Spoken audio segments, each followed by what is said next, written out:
Уақыт деген десе біз қандай қараймыз уақыт деген емне? Ну вот уже мен түшүнбөгөнүм ушу телевизордун айтканына. Біздің жашоо учурда 24 саат менен бағаланат. Уақыт. Уақыттың өзі 7 түс менен кармалат. 7 түс бүгүнкү жерде бизде кармап турат. Асан ошо дейбиз го.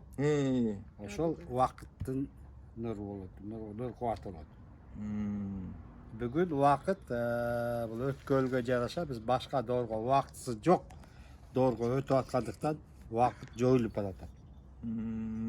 Эгерде уақыт дегенди кармаганды билсек, анда биз уақытты токтото алабыз. Уақытты токтоткон киши картайбайт. Уақытты токтоткон киши өлбөйт. Бул биздин кичинекейибизде эле бар илим.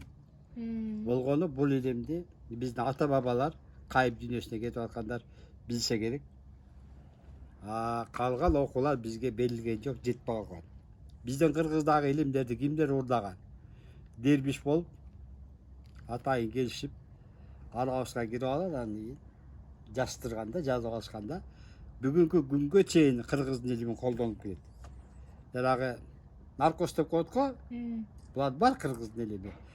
Согушта буттарын теше, ат жуулуп калса деле, ошол дарыдан ичип коюп же сыйпап коюшуп эле, ошол жерден уктатып коюп эле жүрүшкөн да. Мына ушул илимдердин баары кыргыздан жаздырып кеткен да. Бүгүн кыргыздарга бул бизге бир научный открытие болуп атат өзүбүзгөчү. Чын ушундой. На самом деле бул кыргыздардыкы. Азыркы келип аткан деле жаңы илимдер деле баары бул кыргыздардын жан дүйнөсүндө бар илимдер. Квантовый деп чуулдатып ба, адамдын төбөсүндө квантовый точка бар. Биз аны төбөңгү өскүр деп айтабыз. Биз эмне эле балдарга берип келебиз, ошо төбөсүндөгү квантовый эшик ачылсын деп келгенбиз. Төбөң туюк болсо эчтеке ала албайсың деп келебиз да. Төбөсү туюк болсо атаңды көрүп төбөсүнөн урган турбайбы дейбиз. Балдарды кичинекейден баштап төбөсүн өстүрүүгө аракет кылганбыз. Ошондо туулган балдардын баары гений болчу. Баардык жакта биз аны жаап салганбыз да. Бүгүн бала туулат 100%, 100% бери чыкса 1% чыгаттыр. Кайра 99 баланын баарын биз жаап салатабыз да.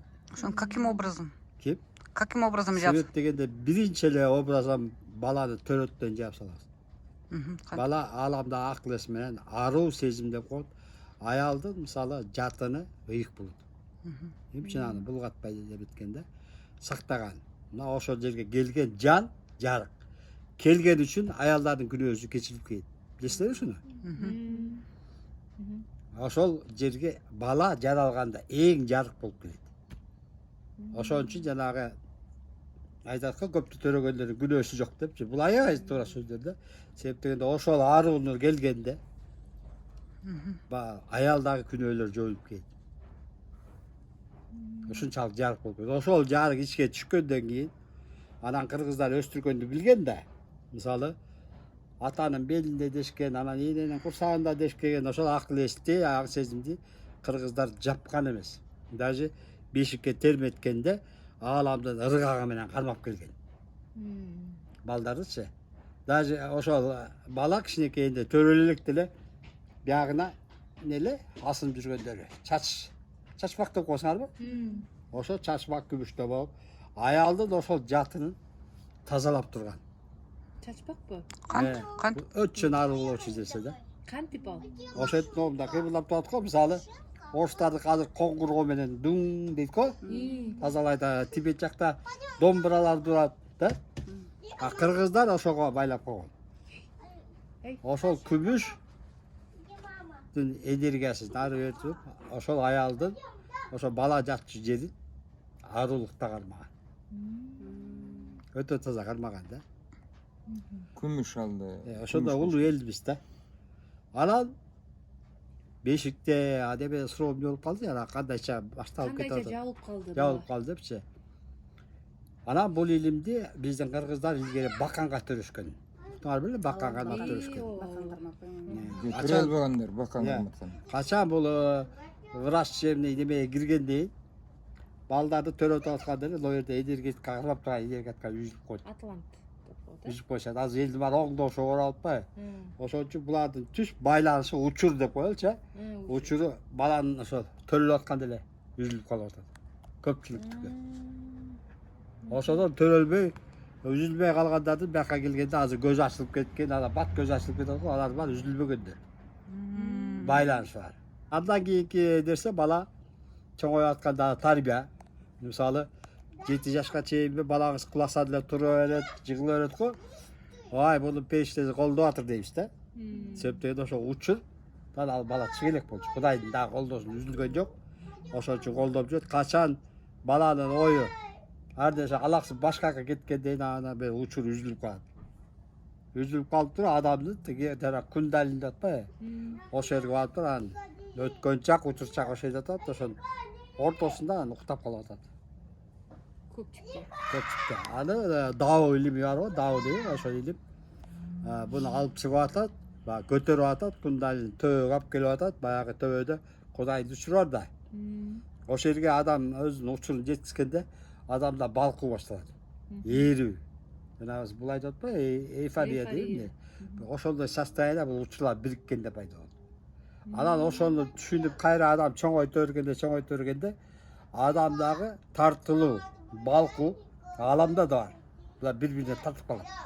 Магнит сыяктуу. Маңча бири-бирине кошулганда ошол нерсени кармап жүргөн адам кайып болуп кетет. Учуп кете алат. Трансформация кыла алат өзүн. Илгери бул жерде жок болчу, кеткенде кайра келе алчу эмес. Азыр трансформация болгондор келе берет, потому что ошол энергия бул жака отуруп калган учур болду. Значит, коркпош керек. Абдейде коркуш керек. Эми баягы көбүнчө азыр бизде бак эмебиз да. Эгерде мен трансформация болуп жана балкууга кирип кетсем, кайып болуп кетсем, балдарымды карабай көрбөй калам. Дегел сен Ошондой. чындап эле кайыпты сезип калсаң өзүң ошол акыбалда жазып коюшуң керек балдарыңа. Ушундай балдарым, ушундай обстоятельства, мен кетип атам, кетип калышым ыктымал. Бирок келем. Мени издебегиле. Силер мени издесеңер, мен кайсы жолдо жүргөнүмү, бул балдарды чакыргып, ыйлап дебитке жаман нерсе да. Кайра тартасызчы. Артка кыйналып калат. Ошон үчүн айтып кетсеңиз болот. Мен ушундай жашоо келип калбадым, азырчы кайып дүйнөгө кирип келип калды бизгечи. Демек биз азыр ошого даярданып, уже айтып түшүндүрүшүбүз керек экен да. Да, өзүңө да. Мисалы бул киши жанагындай айткан сөзүнө караганда бул киши азыр айта башташ керек. Айтып башташ керек. Ошондо ошо ал энергия келип калды, кайып дүйнөсү. Мына кече эле силер уктуңар, Ордого 7ден 21 неме орнотушту да, пирамида. 21 пирамиданын күч касиети мен билгенден бирөө Атланттыкы, бирөө Шамбаланыкы, бирөө кайып дүйнөгө киши ушундай 7 цивилизацияны койду да. 21 ар бирине 7ден. Эми ошол аркылуу өтөсүңөр дегенде бул өтө чоң илим, өтө чоң энергия. Кыргыздар биринчи өтүш керек, негизи.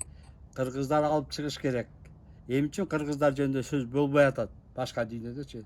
Себеп дегенде биз иштеп атканда энергияны баары эле коңшу турган казакка же өзбек бир туугандарга кетпей эле дайыма орустарга кетчү да.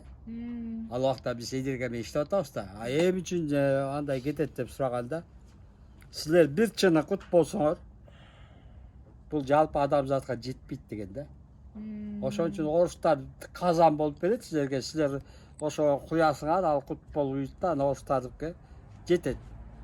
Эмне үчүн анда тиги Япон болуп калбайт, анда жакшы калкан бизге окшош.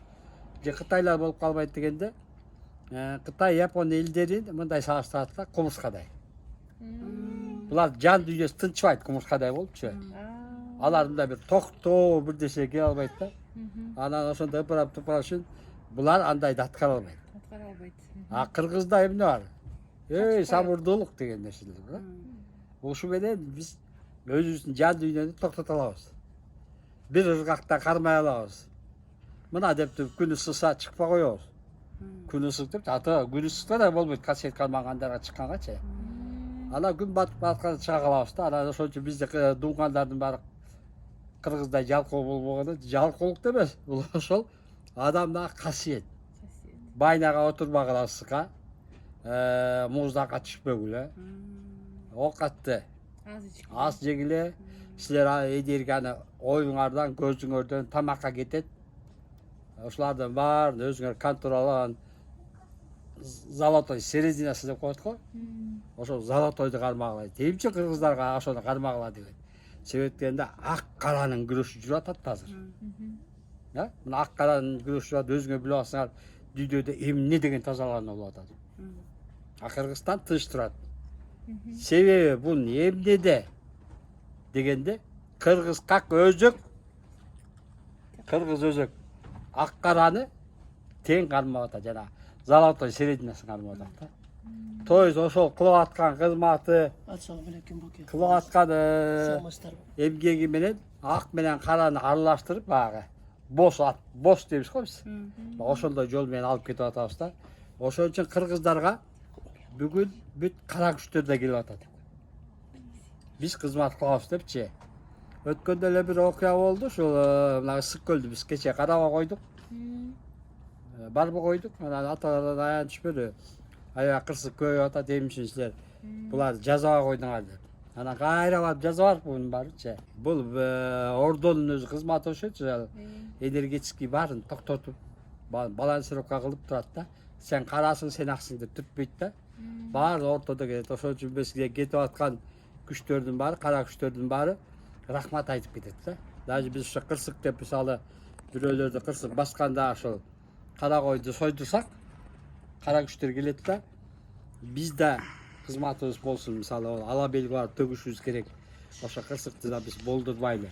Ошол жерде кырсыкты биз өзүбүз тазалайлы деп, кара күчтөр өздөрү тазалап анан акка өтүп кетишет да. Бул акка болгон кызматы. Ошон үчүн кыргыздардын улуулугу, бийиктиги бул өзү кыргыздардын ошо өзөгүнөн берилген аманат ааламдан. Ошону кармашат да, билип билбей баарыбыз кармайбыз. Мисалы бүгүн аябай кызык нерсеге жана башын силерге баштап бербедимби? Кыргыздар банк жок, бүт алтынды жерге каткан. Алтынды мен издеп калдым да. Мен издеп калгандан кийин аябай кызык нерсеге түшүп болдум да. Башка улуттар көрсөтүп атат, барат да алтынды жылагандар чыкса ыргытып эле, өлүк чыкса өлүк тыргытып эле алтынды алып атат да. Аларга эчтеке тийбей атат да. Кыргыз барса эле болду, каргыш, асиктер өлтүрүп атат. Казалбай атат кыргыздар. Ана булар кандай кылып атат? Булар акыркы бал кыргыздар аркылуу алтындын баракет жерине через космос чыгып атат. Кыргыздар бакыш билбейт, атам бияка көмдөрө такылым десе космостон көрсөтүп атат.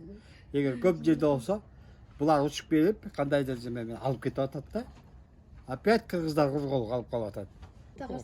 Сиз айтып атпайсызбы тиги эме деп, биз барсак эле жана азистер чыгып атат депчи. А эмнеге аларга чыкпай атат? Мен ошону жантан бери сурап атам. Ошолго таңга асты болуп атат, ал эле ыргытып атат. Алар айтат. Биз акча чатабыз демечи бизчи. Бизге каршы туруп атат. Эмне үчүн? Биздин ата бабадан келе аткан бир жолубузда биз бул азиттер менен договор бар да. Алар да бизге жардам берет, урпактары менен казып каргышка калбасын же болбосо бирдекеге калбасын деп. Алар да ошону сактайт. Бир, экинчи анан ошо алтындардын да өзүнүн энергетикасы бар да, жылуулугу. Ошо жылуулукка алар бар өзү менчик кылып алганда кайтарып. Даже кээ бир аталар берген алтынды да барсаң, анан асысы биринчи чыгат да. Ошону айтам да. Керек болсо мен сага бербейм деп чыгат. Менин версиямда да эмне үчүн кыргыз НТП бербейт? Научно-технический прогресс. Алтын бербейт.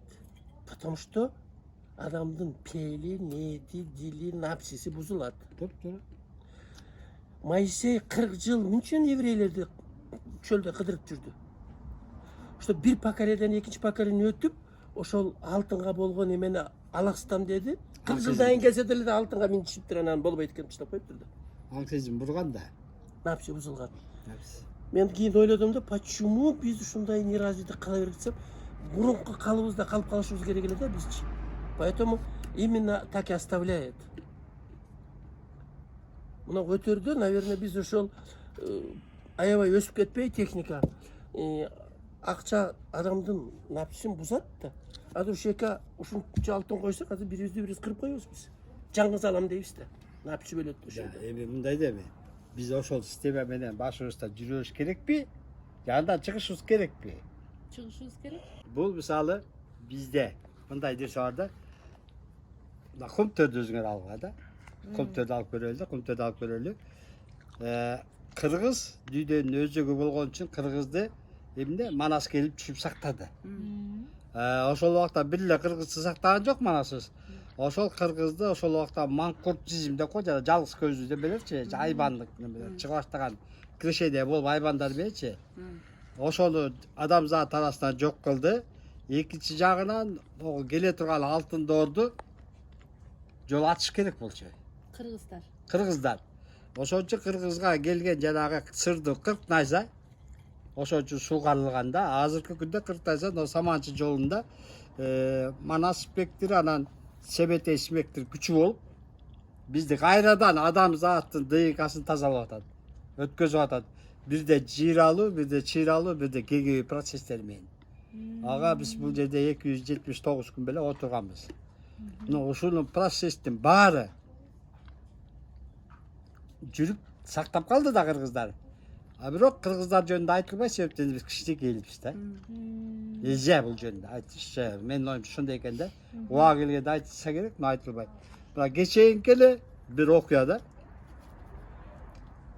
Возможно, бул жерге тигилип аткан 21 пирамидадан кийинби, же кандай билбейм. Иши бага бизге келип атканда, мисалы Шамбал ата келип боз үйүн тиге баштады. Шамбала дүйнөсү бул бүткүл жанагы Иисус барбы, Мухаммед барбы, пайгамбарлар, ошо мастерлердин чогулган жери да. Ошо Шамбала дүйнөсү да. Ошол жактан келип ана боз үйлөрүн тиге баштады. Бул жака андан кийин кайып дүйнөгө келип аталар тигишип атат. Эми башка дүйнөлөрдүн баары тигип кошулуп аткан үчүнбү? Бир кызык нерсеге мен күбө болдум да. YouTube'да мындай жерде 13 жанагы ДНК табылды деп жүрөт да. Таң калдым да мен. 13 ДНК жөнүндө мен билчим. Аны кандайча билчим? Мисалы Каникей энебиз Тайторну чапканда 643 ат чабат. Кандай? 643 ат. 643 ат 13 санын берет. 13 сандан баш дүйнө эли корккон. Кытай да коркот. Бул 13 саны сознаниянын переходу да. Ошону адамзат билбеш керек болчу да. Өтөтө. Буну Каникейлер билген биздин аталар.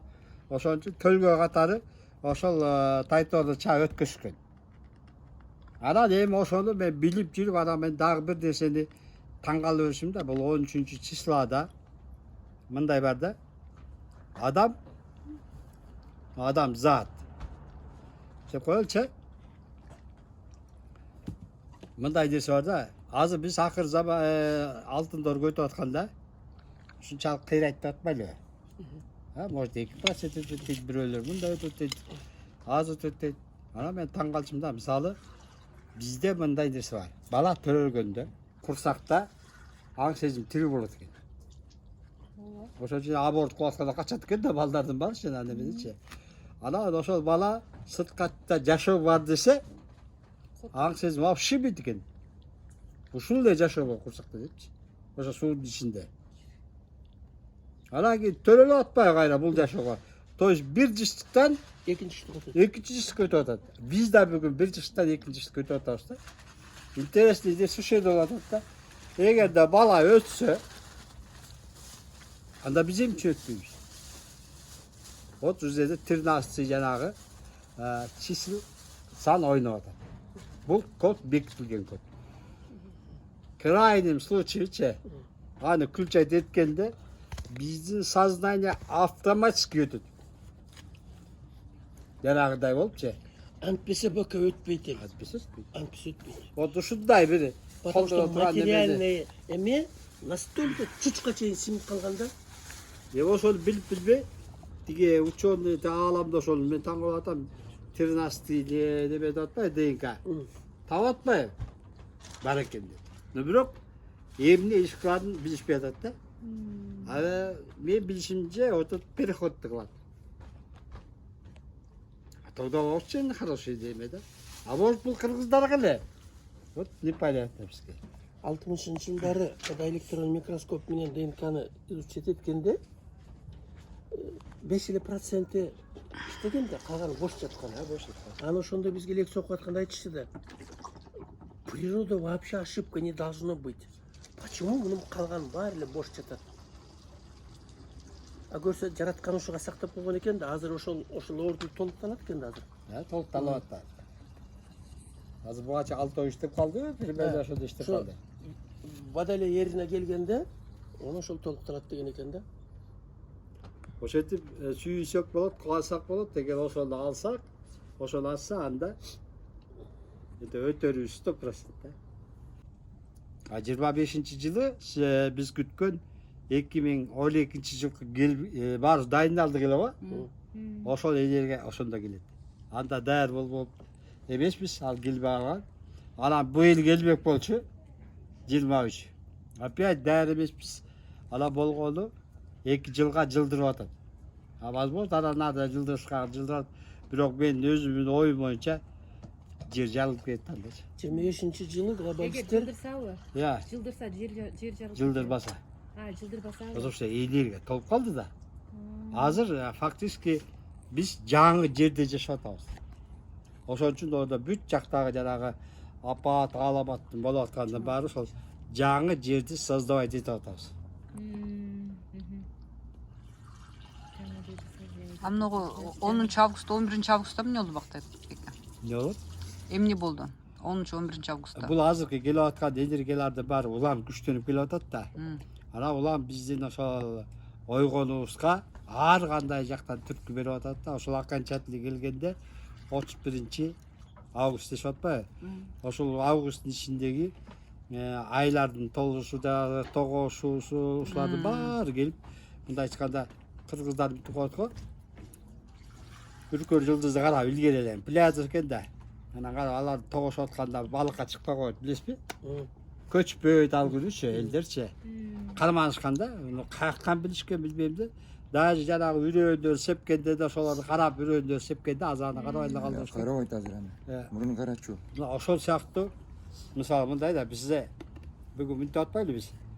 7 киши отурса 7-өнүн бирөө кыдыр дейбиз, Ал сөздү биз ойлойбуз, 7-өнүн бирөө кыдыр экен деп. А самом деле 7-өнүн тогошкон жеринде күч бар да, бир кыдырга тете болуп калат да. Энергиясы. Ошон үчүн ардылогуда тогошууларда болуп аткан энергиялардын баары бул да ушундай бир күч болуп атат. Элдин бир сознаниясын ачканга, өстүргөнгө бир чоң күч болуп атат. А негизи тиги интернетте айтылып атат го, ошо 10-нан 11 августтун караганда 3-чү матрица жабылды депчи. 3-чү жыштыкпы? 3-чү жаштык жабылды уже Сиз все эле деп. айттыңыз го 3-чү жыштык жабылып 4-чү жыштыкка өттүк деп. Так, ошентип айтып атабыз, ак сезим. На самом деле мындай да күйлөнгөн машина бир катуу келсе күйлөнүп кете берет го. инерция. Инерция, бул инерциясы али келе атат да. Мындай жапканы менен инерция күчү келе атат. Ечип келе берет турбайбы? А бир күн токтойт деген сөз да, эртеге күчпү бир күн токтойт. Баары биздин аң сезимибизге байланыштуу нерсе да. Мына ошол жерде отуруп эле 30 киши бир күндө өтүп кетейинчи, алтын дорго. Сознание мененчи, бир күндө өзгөрүлөт. Могу же чукунтордочу. Потому что биз коллективный аң сезим ошону жаратып коебуз да. Бир күндө эле оокат ичпей каласың, бир күндө баш коюп каласың, бир күндө баары. Ошондой возможно, ошондой мүмкүнчүлүк бар да. Бизге эмнени үйрөтүп атат? 2025ге чейинчи биз ар кимибиз табият менен иштегенди, ошондой жанагы аламат апат менен иштегенди, ошону үйрөтүп атат.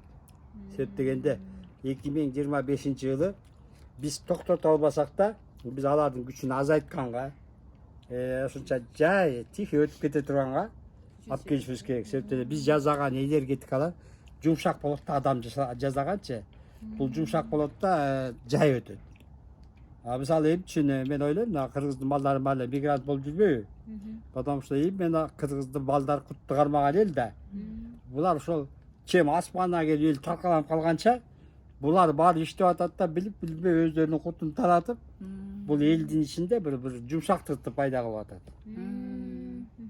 Негизи ошондой болуп атат да. Бактбек ошондо 3 матрица все равно жабылды. А бирок ошол энергиялар али жерди таштап кете элек деген нерсе да, туурабы? Кетелик. А эми бирок мурункудай энергия түшпөй калды уже жерге. 3 матрицанын энергиясы. Энергия чыкпөгөн менен биз барыбыз энергиябыз да. Ошол эле энергияны жараткан эл бар да. Биз аны чыга албай атабыз. Биз энергиябыз барыбыз. Ошол жаратып аткан эл бар да. Кийип атат, кепчип атат да, наркы берке кылып атат. Ал энергия кеткени менен биз аны кайра генерация кылып кайра чыгарып атабыз да. Бирок аны кетирелекпиз да. Көп. Бул энергияны чыгаргандар көп. Иә, көп.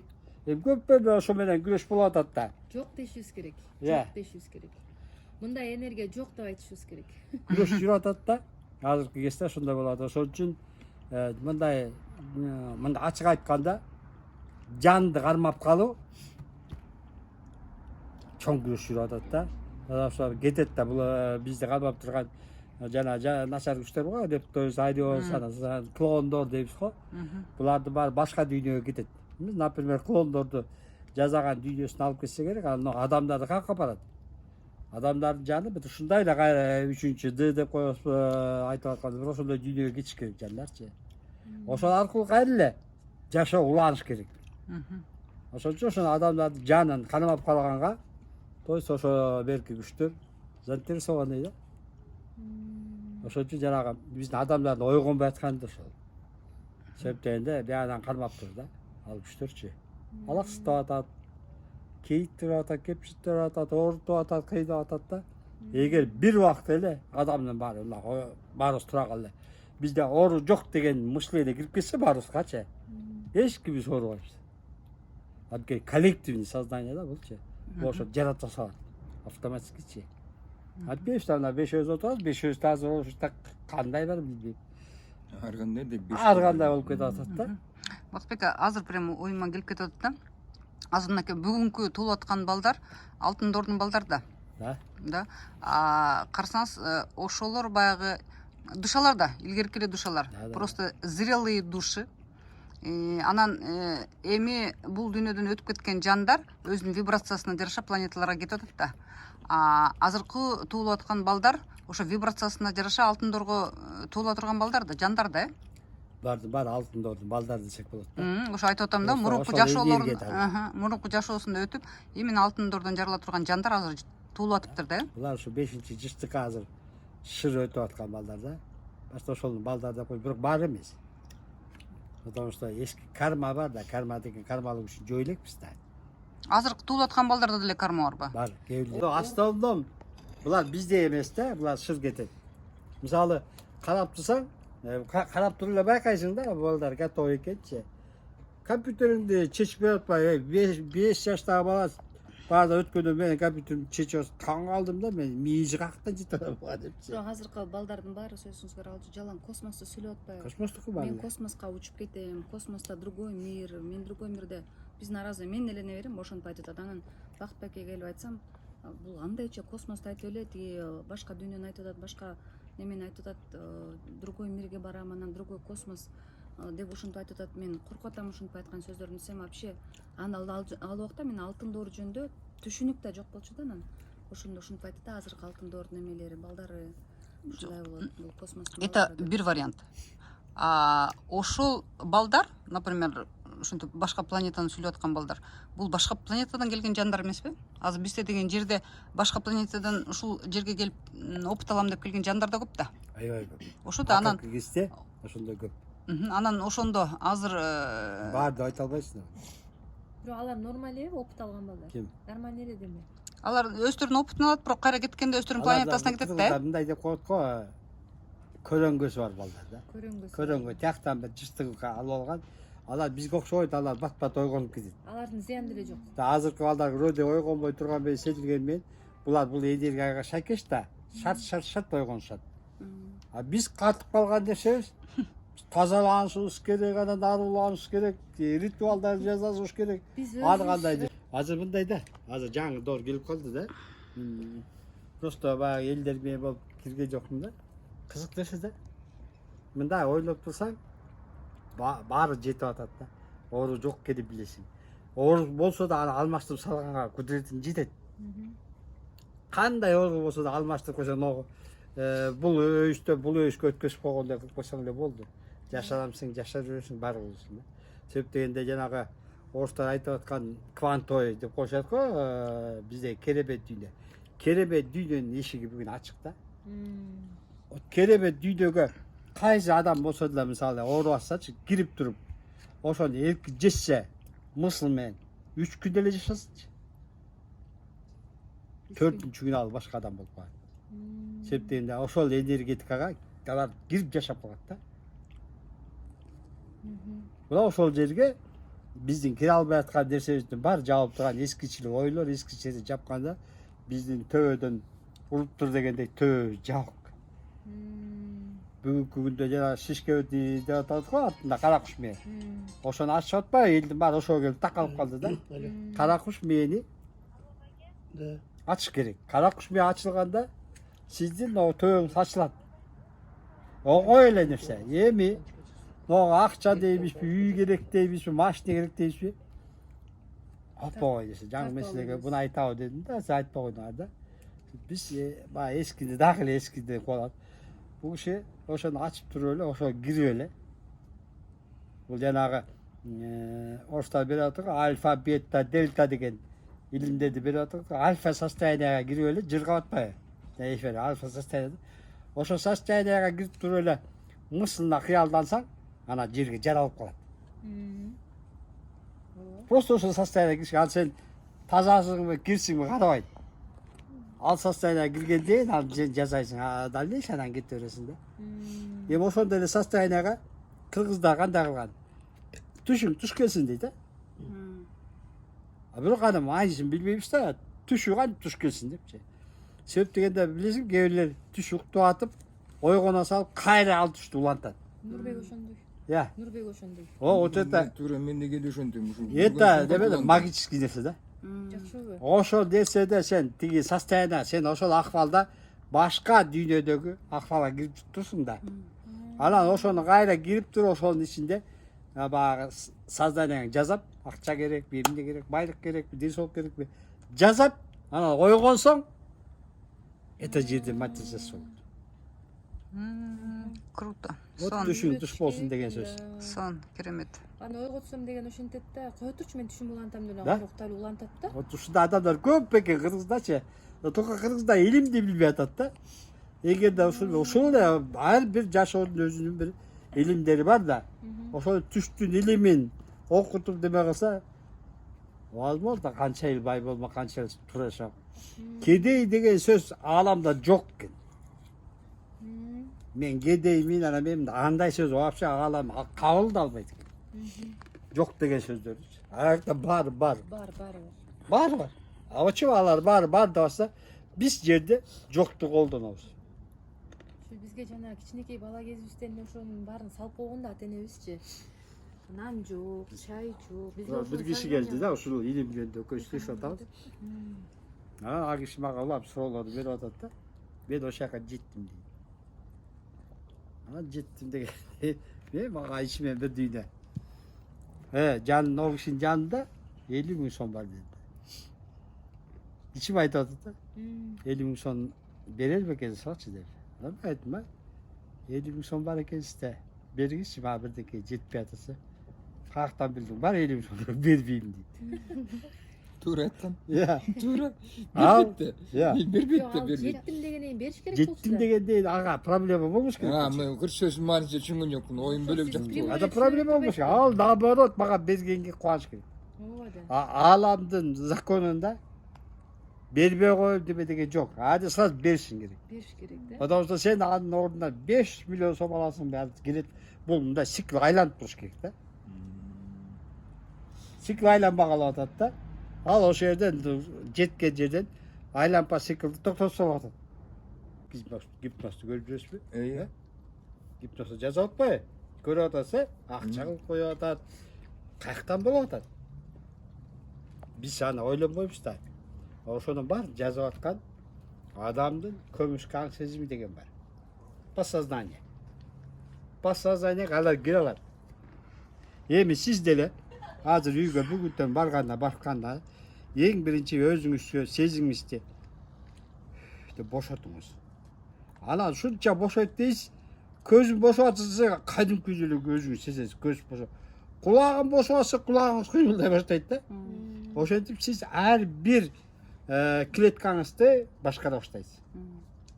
Ana kiletkadagı karmalып turgan застой энергиялардын баарын чыгара баштайсыз.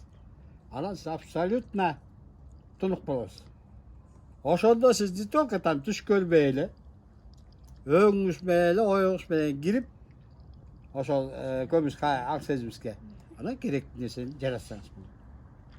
Сатия Сайбаба болуп калат. Ошондогу керемет. Карапканчынын сотка алып чыгып берет. Жамаражын алып чыгып берип коет. ошол. Биз ошо доорго келдик. Аркаттыкка жеткен Ошол келип калдык да бүгүн жазбай атпайлыбы бизчи. Мындай дейт да. Элдин келген коммунизмди курам деп. Чынбы? ооба. Элдин ак сезим баары мана коммунизмди курабыз деп калган. Вроде баары сон, бирок кура алышпай калды.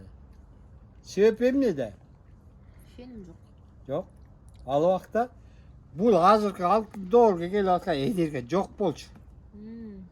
Жок нерсени жаратып аткан да. Жок нерсе жаратып. Бүгүн ошондой энергия бар жерге келди, бирок Ленинде бир киши чыгып атат. Жарата албай атабыз. Интересно да? баштап кетүүчү Баштап кетип, элди уюштуруп, ушундай нерсеге Ленинде бир киши табылбай атат. Эмнеси болсо да акыркы күндөрү биз кайып дүйнө да келип калды, бүт дүйнө келип калды, жаратмандыктын баарын берди. Биз жаратуу эмне экенин билбей атты. Жаратмандыктын аябай жолу көп экен. Түрү да көп экен. Бир эле жол эмес экен. Ошонун эң